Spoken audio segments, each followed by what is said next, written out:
They're back. It's the fastest hour on the internet. Ladies and gentlemen, may I direct your attention to something quite extraordinary, quite incredible, quite unlike anything you may have experienced in your life. It's time for Topspur TV. With your host, Douglas Bruce and Big Mike Fisher.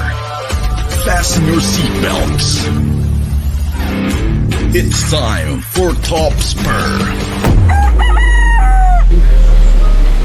Hey guys, and welcome into the all-new Topspur, another episode. I'm Douglas Bruce along with my wingman and partner in crime here, Big Mike Fisher. Big Mike, how the hell are you, buddy? Doing good, man. It's hot as hell, though. I might start to bust a sweat here a little bit. It's warm here, and I see the sun creeping up on us here. We're in the shade, but I might roast right before your eyes. The sun is creeping up. Big Mike, we've got a good show today. We're going to be talking about the Great Leiper debate. You know, I see it all the time. I hear it's probably the most debated bloodline in the history of Gamefowl. But the debate on whether a Leiper is a hatch or if a Leiper is a totally different thing, you know, I hear people say all the time, oh, they have nothing to do with each other. I had a guy tell me, oh, Judge Leiper hated hatch, and my grandpa had letters to prove it, and I'm like, well, okay, do you have them? Yeah, I have them. I inherited them. Well, show me.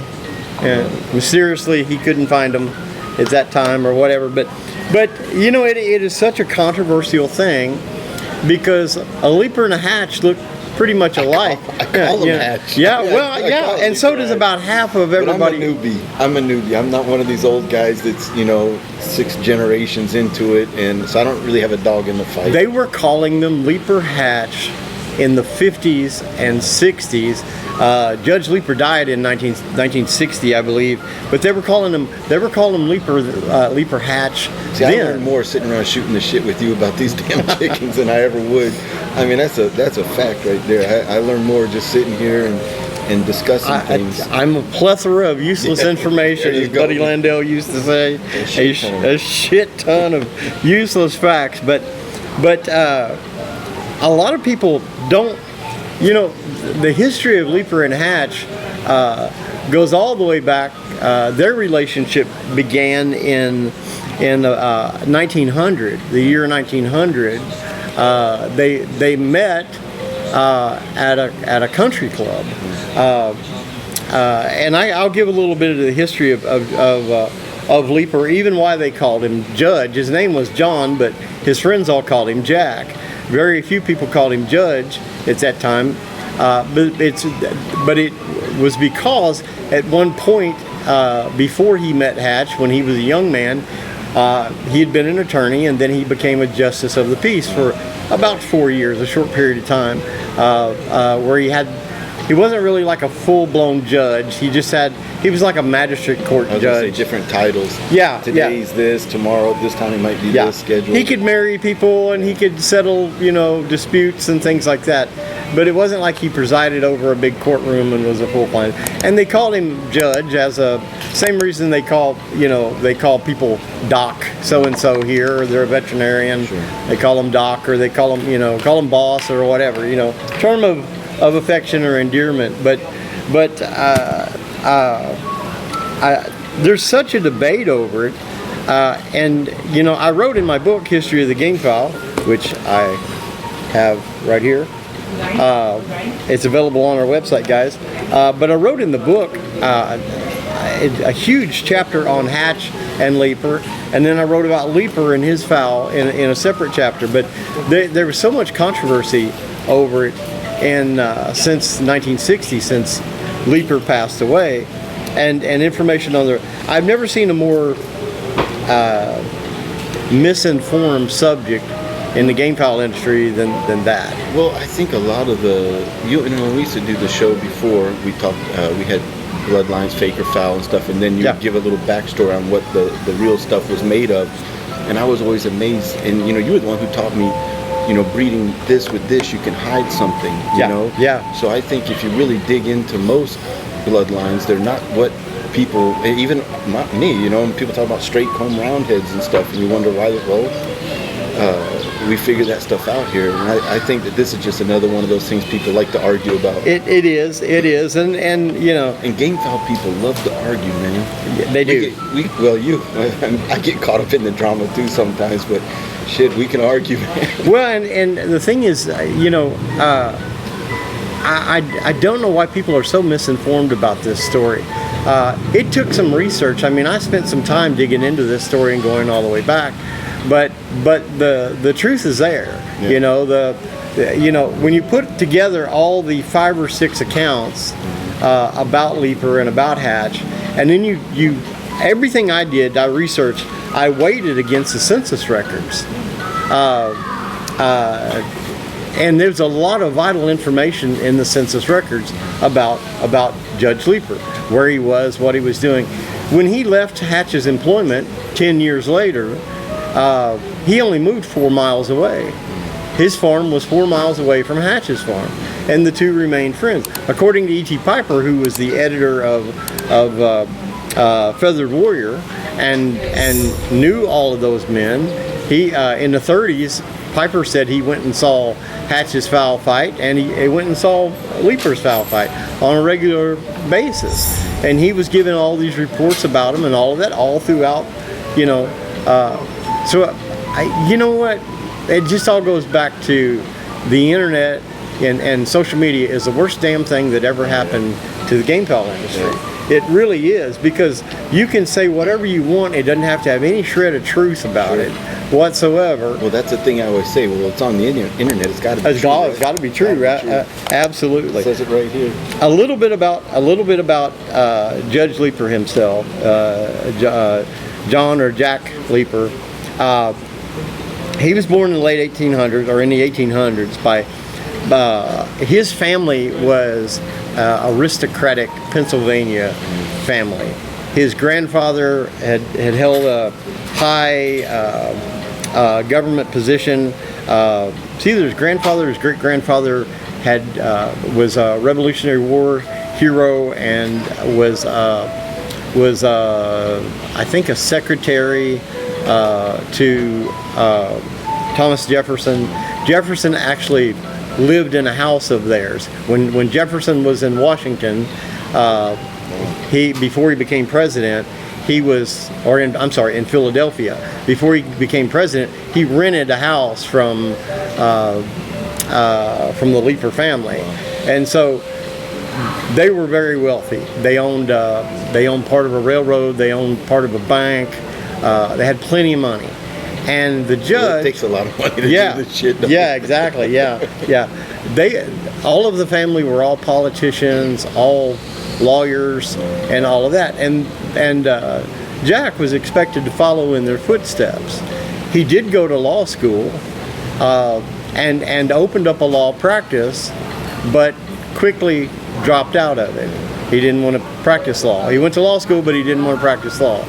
He became a justice of the peace for a very short period of time, and he quit that.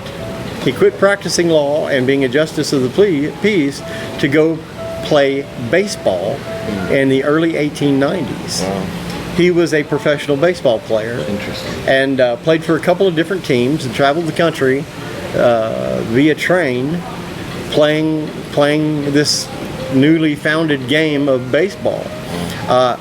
He's actually listed in some of the Baseball Hall of Fame as a player, and he was a pitcher, and his professional career ran a few years, and at the end of the 1890s, he took a job, either 1899 or around 1899, I think. He took a job in a country club in New York. I guess it was Long Island, and that's where he met Hatch. He was a huntsman. He took care of the dogs and the horses. So was Leiper already messing with chickens or not? At Yeah. the time? So he already messed with chickens. Yeah, he'd already been fooling with chickens pretty much all of his life, and so he was a sportsman. He was an avid hunter. He loved taking care of the foxhounds. He was a horseman. Supposed to have been a very good horseman. He took care. He went to work at this club that did those sort of things, hunting and and fox hunting and horses and all of that. He went to as a caretaker. Here he's a lawyer. He can practice law. He's been a judge. He's been a professional athlete, but he takes a job, him and his wife, and they moved from Pennsylvania to New York to become a caretaker, just so that he could be around. It kind of reminds me of how my brother was. My brother would quit a job making $100,000 a year just to go deer hunt. He didn't care nothing about. No, he had no sense of money or anything like that. So that's where he met Hatch in 1900, and he left the country club and went to work for Hatch, breeding fowl. And he was employed by Hatch, according to the U.S. Census, for 10 years, maybe 11, but at least 10 years, from 1900 to 1910. And so there's a solid government record of where he was and what he was doing all throughout his life. You can track him, through the Census Bureau. You can track him all of his life. We'll get into the bloodlines of what he actually, what he bred for Hatch and then what he bred for himself in a second. I just want to mention to the guys a couple of things. One, guys, if you're enjoying the show and you like Topspur and you remember how, we're doing a whole new Topspur. We're gonna make a few changes and stuff, but we enjoy bringing you guys all this information. We missed it. Missed it. Hopefully they did. Well, we ask you to like and subscribe. Hit the notification bell. Subscribe. That'll get us back to doing the live shows maybe quicker. Hopefully we can go back to doing the live stuff because we really miss that. Mike and I both miss the live interaction. Yep, do too. I really do. I still find myself looking at the comments, but people really don't write comments because I think it's better when you're interacting. Yeah, when you actually can answer their question right on the spot. Yeah. I want to mention, Mike, that I'm doing a new live classes on YouTube here. Going to be doing a few throughout the coming month or two, and going to be talking about. I'm doing these classes mainly on the last 3 days on pointing, and then what you want to do at the arena. So guys, if you want to sign up for that, I'll put a link down where you can sign up for that and attend those. I'm keeping the classes small. Mike, down to like 12 people per class. That way I can get to all the questions and answer everybody. But when we did the first one, it filled up in just a few minutes. So looking forward to doing that, guys. If you're interested, you can email us at bruceandbigmike@gmail.com. You can get a hold of me there. But we're going to take a quick break, Mike, and when we come back, we're going to get into the bloodlines that made up the Leiper and see if there's a tie with a hatch fowl or not. So we'll be right back after this message.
All right, guys, we're back.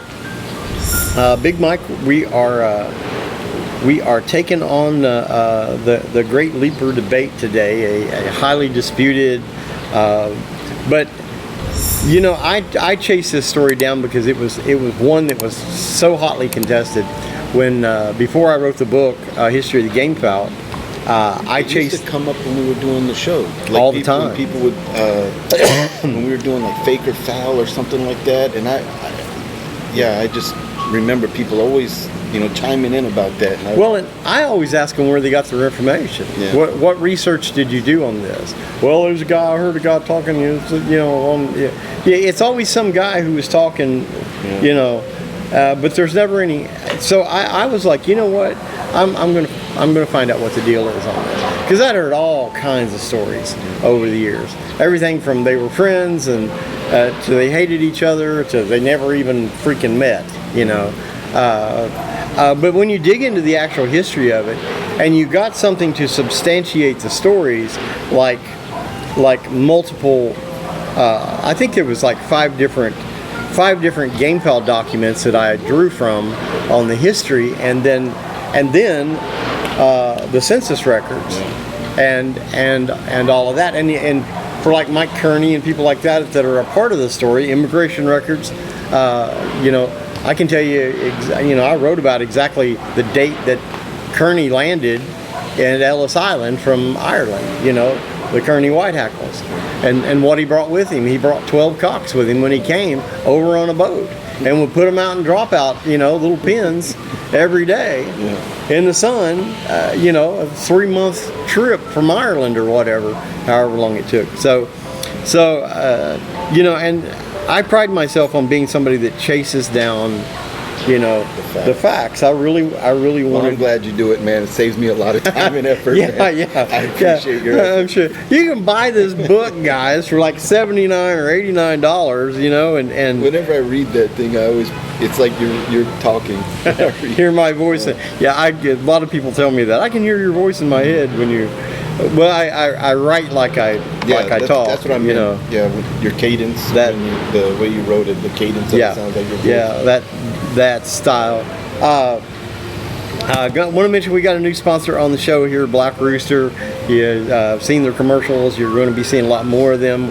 We're doing a lot of stuff with them, and maybe in an upcoming episode. They make medicine I've ever used. They make a lot of stuff. Yeah, they're glad to have them on board. Yeah, absolutely, and we got a lot of big plans that we're working on, not only for the show but a lot of other things. So, guys, you'll be hearing a lot more. We're gonna try and get Nick on here, the owner of the company. Try and get him on here for an interview with us at some point.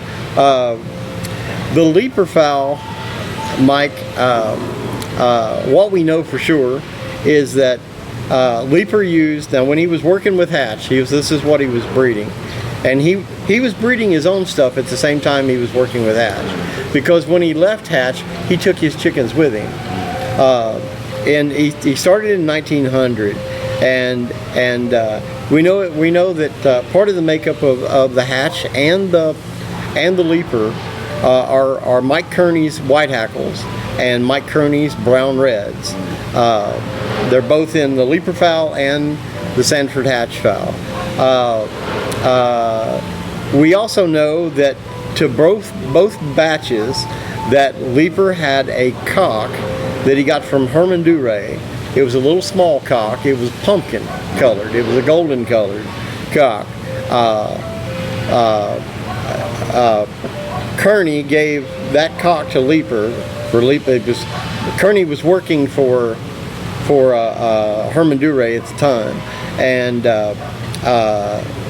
a lot of people think that was a Boston Roundhead, because Duray had Boston Roundheads. But what they don't have in mind is that Kearney also had been breeding both Peacomb White Hackles and Brown Reds at the time. So most of the Bostons I've seen don't come pumpkin, but there's plenty of other fowl that do. I was going to say some Roundheads throw some pumpkin out. Now Kearney had both Peacomb white, what he called Peacomb white hackles. He said they had always come that way, and Peacomb brown reds. Now the Duray white hackles come Peacomb sometimes, and people think, well, he bred the Boston into it, and he may have, but Kearney was doing all the breeding at that time, and there's a very good possibility that the white hackle that became Durays were out of the stuff that Kearney was already breeding.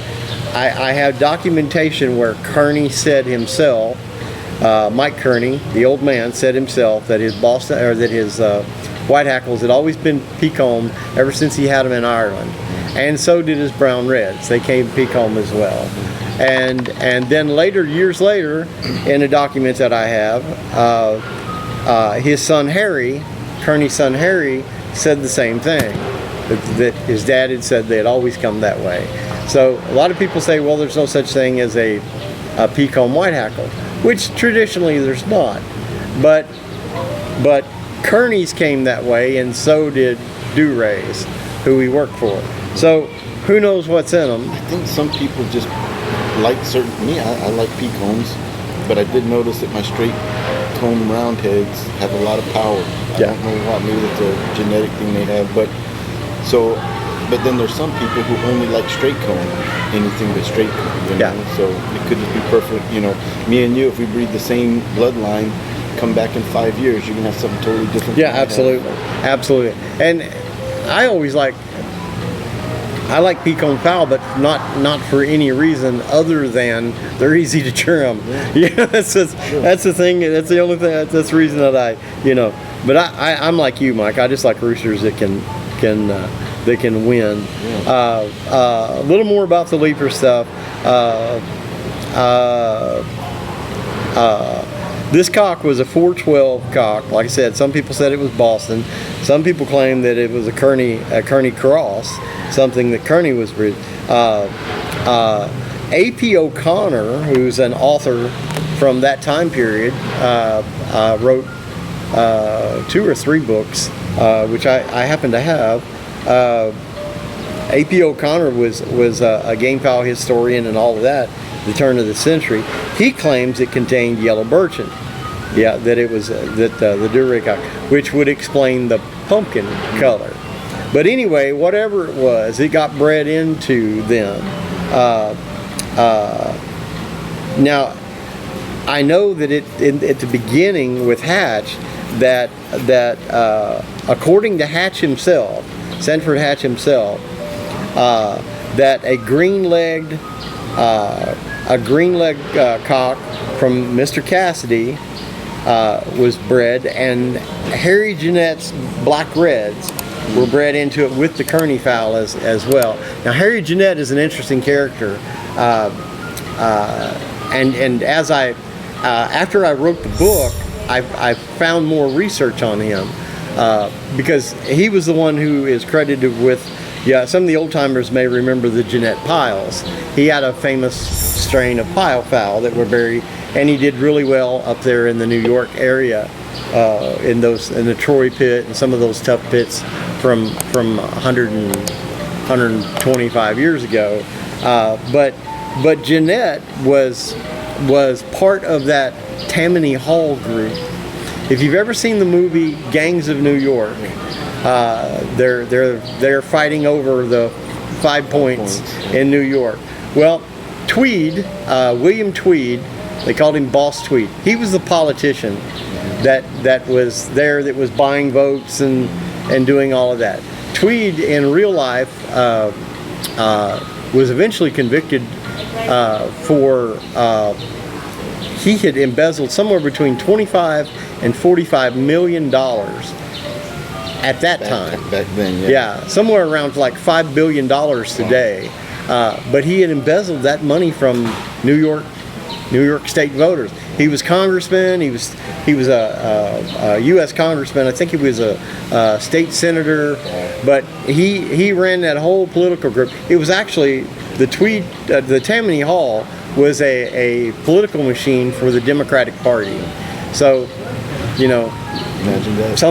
Imagine that, embezzling money, and too bad we didn't have an Elon Musk, or maybe in that day it would have been Nikola Tesla. Here we go. To doge them out of. I'm gonna reel you back in. Yeah, exactly. Leiper. Getting back to the Leiper, but Jeanette was part of that group. He was a clerk or something for Tweed. And Jeanette himself disappeared after he was indicted, and he took off, and that was the last anybody ever heard of him. But he was a well-known breeder there in that area. So that's a little bit of where they sound kind of like a mixed bag of everything, wrapped up in them. Well, and everything was bred like that. That's right. Back then. Right. Everything was bred in that way. Now, we'll talk a little bit. I want to talk a little bit about you've got Leipers. Yeah. Yours are the Sylvester. That's what it said in his book. Because our buddy, when he passed away, the wife gave me a bunch of his, or let me pick some stuff, and I when I looked through the book, I saw the name Sylvester, and I said, that rings a bell. So I grabbed them, and I in fact will post. I had my brother-in-law up at the farm yesterday, and I got a picture of him holding my Leiper broodcock. Yeah, we can put some pictures up. And that picture of that we put on the cover there, and the picture of Leiper there, that is the only published picture. To my knowledge, I'm the only person that's ever published that picture publicly, and it's a picture of him, but that's where I found the picture was a memorial to him, a graveside memorial. He was obviously fairly young in that picture, probably 40s, and there is a signature on it. I don't know if it's his signature, but there is a signature on there. So the only place that I know you'll see that picture is either right here on Topspur or in my book. I did a full-page picture of it in my book as well.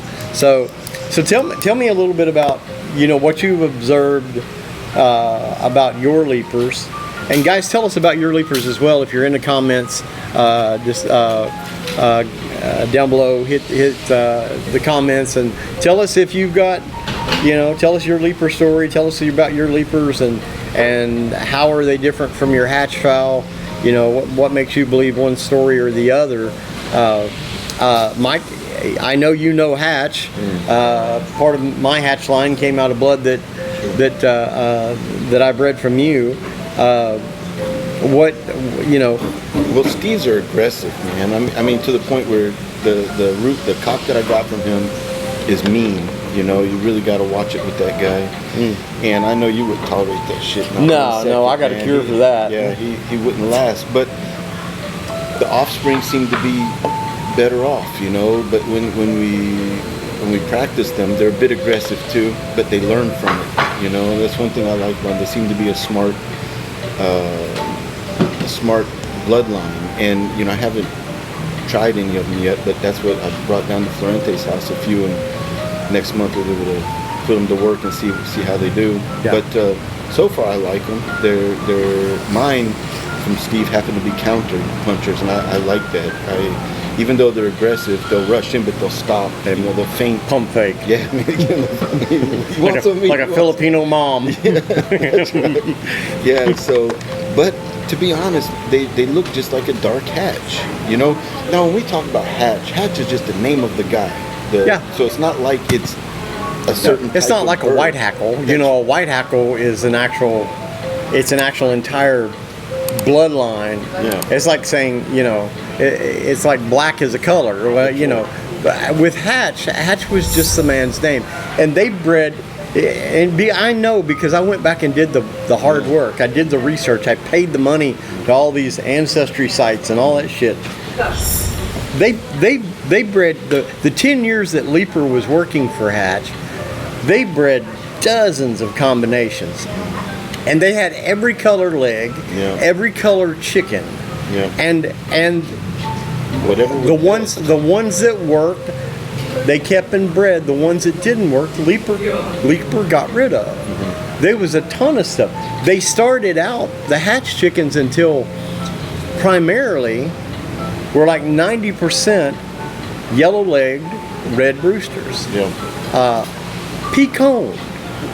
Then all of a sudden, the green leg line, they bred the Thompson green leg, and the green leg line became more popular about the time that Hatch got out. So most of the chickens that Hatch fought himself were not green legs. So, well, if you think about, the term yellow-legged hatch would probably be a yellow-legged chicken that came from him. Well, and a lot of people think that yellow-legged hatch are bred with Kelso or whatever, but there's been yellow-legged hatch since the first batch. Sure. That Hatch bred. Hatch bred just like Kelso did, in the fact that he bred whatever cock he could find that did well to whatever hens he wanted to breed it to. There was and after Leiper left in 1910 or 1911, after Leiper left his employment, he probably had no less than a dozen different breeders come in from then until the late 30s. So I mean, he was getting. When they have a breeder, is the breeder the one that's they're telling him what to do, or that breeder has full range? He has full range. That was typically the way Hatch's arrangements, from the stuff that I read and the stuff that was commented on it. Mm-hmm. They were just, Hatch would make recommendations, but Hatch was a extremely wealthy stockbroker, New York Stock Exchange stockbroker, and he got out and sold his. He had bought in for like $25,000 his place in the New York Stock Exchange. Well, he turned around and sold it for like $250,000 when he retired. He was retired just a few months and went back and bought it back and paid more for it than he sold it for. But he really wanted back in the business. But he was a stockbroker that this was just a side hobby, some place for him to get away from his wife and enjoy his money. Sure. He was fabulously wealthy. His estate in 1941 or 1940 or 1941, what was the farm, the Hatch estate that had all of his chickens, the place where Leiper lived and worked, was eventually sold in the 1940s to Franklin Roosevelt's son, and became this big Long Island estate there, and so he was rubbing elbows with the fabulously wealthy, and he was fabulously wealthy, but he didn't do anything himself. He's not like, he wasn't out there sitting in brood pens. No. Yeah, the man he'd probably never gathered an egg in his life. Yeah. He had no idea what that any of the hard work was actually about. And him and Leiper were complete opposites. Leiper came from fabulous money and didn't want any part of it. He wanted to fight chickens and from 1910 until the 1940 and the 1940 census, Leiper is still listed as a full-time farmer. He's raising dairy cows and goats and chickens and is farming. And interesting side note, in the 1940 census, Leiper has a boarder that's living with him and his wife, and that was Harry Kearney. Kearney's son is living with Leiper on that farm. Yeah. So, the interwoven ties there go way back. Now, you know what? Let's take another quick commercial break, and then we'll wrap this up. I got some really interesting information here I want to share with you guys about it to try and convince you that my conclusion here. But we'll take a quick break, and we'll be right back.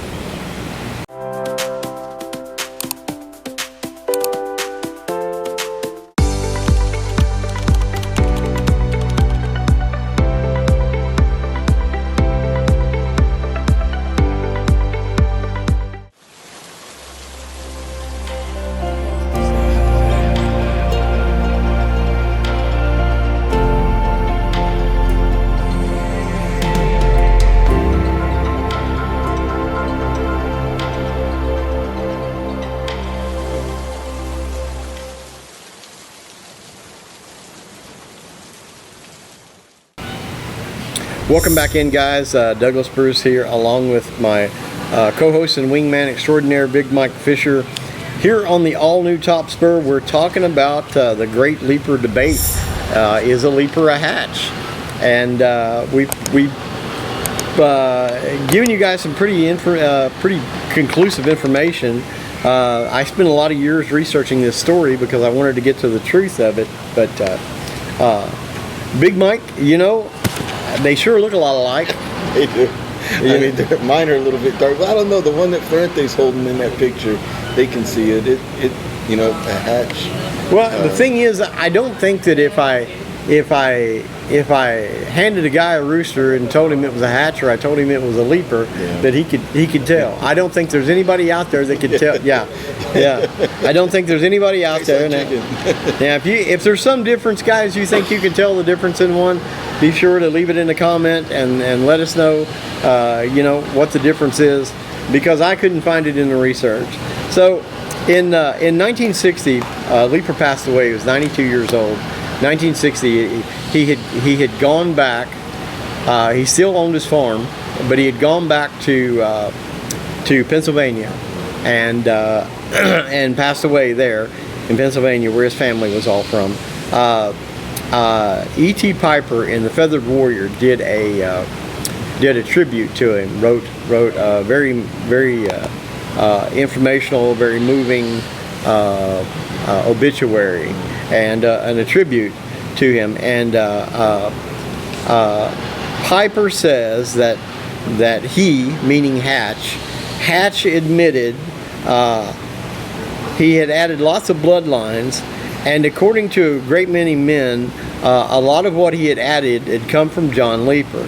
Now, Leiper, according to what Hatch said and according to what the judge said, the judge had been, from 1910 on, had been supplying Hatch with infusions of blood every year, every couple of years or whatever. They lived 4 miles apart from each other.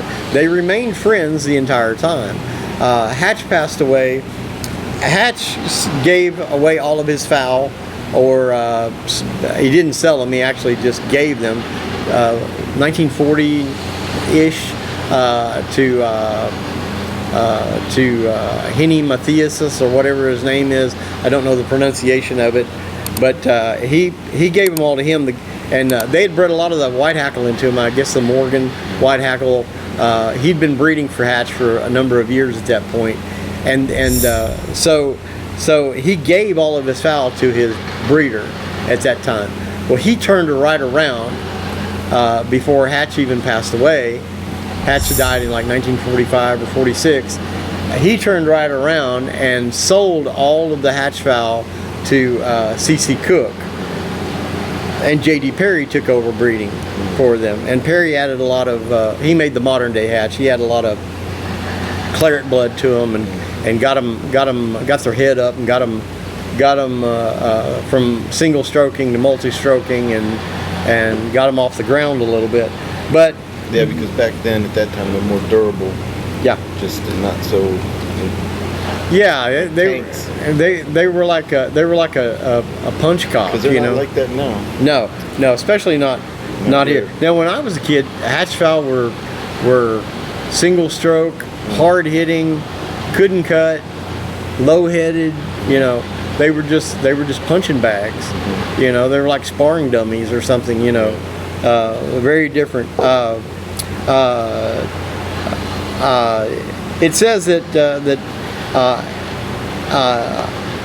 it said that many men that were friends with Hatch insisted that the Hatch green leg fowl were nothing else than John Leiper blood. So the green leg sign were basically all the stuff that were bred by Leiper, and that's what ends up enduring the test of time is the green leg version of that. So with that being said, that Hatch had admitted to E.T. Piper, I would say that people say that, well, is a Leiper a hatch? From all the research that I've been able to look up over the years and everything I've written about it, a Leiper is not a hatch, but a hatch is a Leiper. A Leiper was the breeder. Hatch's name was on it because he owned the farm and he was paying the bills. Sure.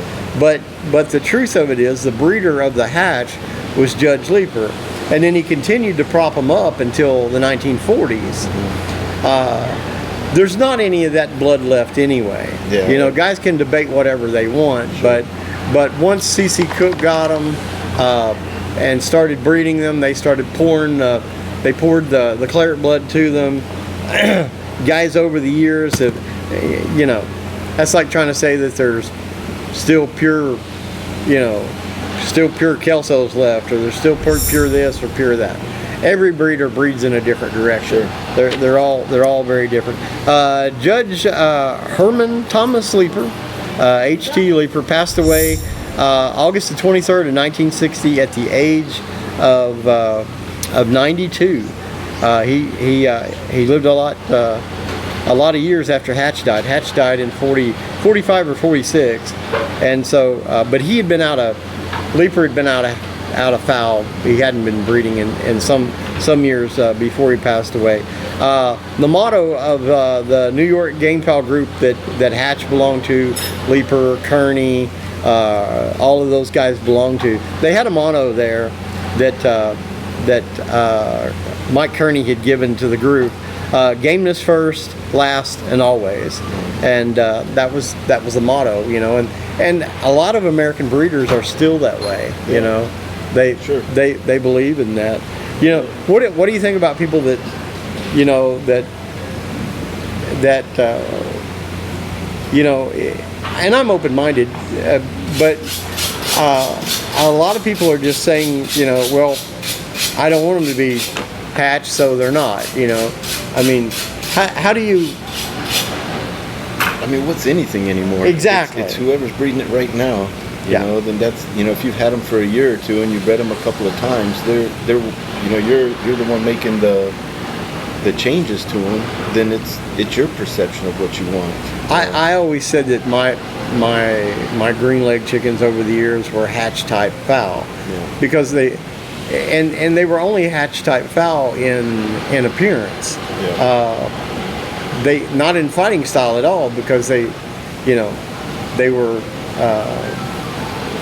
high breaking, cutting type fowl. Fought them a lot more like a roundhead than a hatch by any means. Well, speaking of roundhead, you taught us about the crippled Tonys, that they're mostly grays. They originally mostly grays, and we'll take on that story. So I mean, that just goes to show that, you know, what started out as this, you know, turns out to be this, and when that's just what they're known for. And then when you start to peel that onion back, you know, and then when you start to breed them and start to inbreed them and line breed them, you really get to see what's in it. Stuff starts popping out like, hey, how did this come out here? I've never crossed anything into it, you know. So that's you know, it's I kind of wonder, where did the gray go to in the crippled Tonys? How come there's never a throwback? You never hear of a throwback, a gray throwback. Well, when it does pop out, people probably thought something got in there and they killed them all. You know, that's probably what happened. But they were primarily, you know, there was some piles and stuff, but they were primarily a gray family in the beginning. And Nick Arrington bred them, and it blows me away. That's a bloodline. It's a bloodline you're still competing with today. Ace has got. He was talking to me about how well they performed and how good they were. That bloodline is over 200 years old. In the 1820s is when Arrington put those together. And Ain't so he the guy that loaded up the 200 cocks? 300 fought a 300 cock mate. Went all the way from the Carolinas, from North Carolina, all the way down to, it was in Texas today, but it was Mexico back then. He went to Mexico and fought Santa Ana, 300 cock derby. So feeding all the way, stopped, dropping out. They took like 8 or 9 wagons. They were taking the cocks. They had work tables. They had conditioning stalls, and they were keeping them exercised all the way there. I don't know how many months it took to make that trip. At least a couple of months to go from, you know, from North Carolina to Mexico. But some of the interesting stories that Gamefowl history that that's why we got this show back up. There's still, you know, it's still fun to sit around and shoot the breeze and refresh our memories about some of these stories. That It you is. tell us. It is. Hopefully we can cover that story at some time and get that on, guys. Please comment and let us know your Leiper story. You know, tell me why you don't believe that, you know, or you do believe, whichever way. You guys can pick up a copy of my book, History of the Gamefowl, and see what I've written about it, and the documentation I've got to go along with it. A lot of the stuff going back all the way, like I said, to the census in 19. So they're mostly brown red, right? They were originally Hatch. the Leiper. The They had Leiper, the brown Leiper hatch. red. They were brown red Yeah. and white hackle. Okay. Primarily brown red and white hackle is what the hatch is, and what the Sure. you know, they have other stuff bred in them over the years, but that's primarily what they are. They're a mix of, you know, they're like everything else.